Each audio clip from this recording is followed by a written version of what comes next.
டேண்ட்ரஃப்லேருந்து தப்பிக்கிறதுக்கு வீட்டில் இருக்கக்கூடிய இன்க்ரீடியன்ட்ஸ் வச்சு எப்படி வந்து சிம்பிளாக ஒரு ஆயில் வந்து ப்ரிப்பேர் பண்ணலாம் அப்படிங்கிறத இந்த வீடியோவில் தெரிஞ்சுக்கலாம்.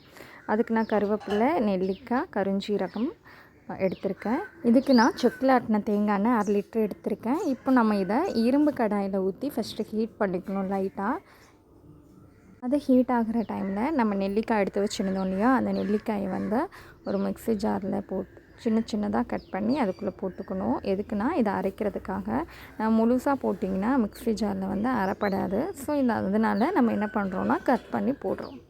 நெல்லிக்காய் எதுக்காக யூஸ் ஆகுது அப்படின்னா, முடி உதிர்வை தடுக்கிறதுக்காகவும் பொடுகு பிரச்சனையில் காப்பாற்றுறதுக்காகவும் யூஸ் பண்ணுறோம். இப்போ கருவேப்பிலை வந்து எடுத்திருக்கோம். இந்த கருவேப்பிலையும் பார்த்திங்கன்னா இது கூட சேர்த்து என்ன பண்ண போகிறோன்னா லைட்டாக அரைச்சிக்க போகிறோம். நீங்கள் கருஞ்சீரகம் வந்து அப்படியே போட்டாலும் ஒன்று தான், இல்லை இது கூட சேர்த்து அரைச்சி போட்டாலும் ஒன்று தான். ஆனால் தண்ணிலாம் ஊற்றிடாதீங்க. தண்ணி ஊற்றிங்கன்னா ஆயில் வந்து சீக்கிரமாக கெட்டு போயிடும். ஸோ அந்த அதுலேயே இருக்கும் ஈரப்பதம். அந்த ஈரப்பதத்துலேயே வந்து கொஞ்சம் குறப்பாக அரைச்சிக்கோங்க. இப்போ அரைச்ச விழுதை எல்லாத்தையும் பார்த்திங்கன்னா இந்த ஹீட்டான ஆயிலில் வந்து போட்டு இதை நல்லா காய்ச்ச போகிறோம். இதை கிண்டிகிட்டே இருக்கணும் கைவிடாமல். கிண்டிகிட்டே இருந்தபோது உங்களுக்கு ஒரு பக்குவம் வரும். கலர் வந்து சேஞ்ச் ஆகிறத உங்களாலே பார்க்க முடியும்.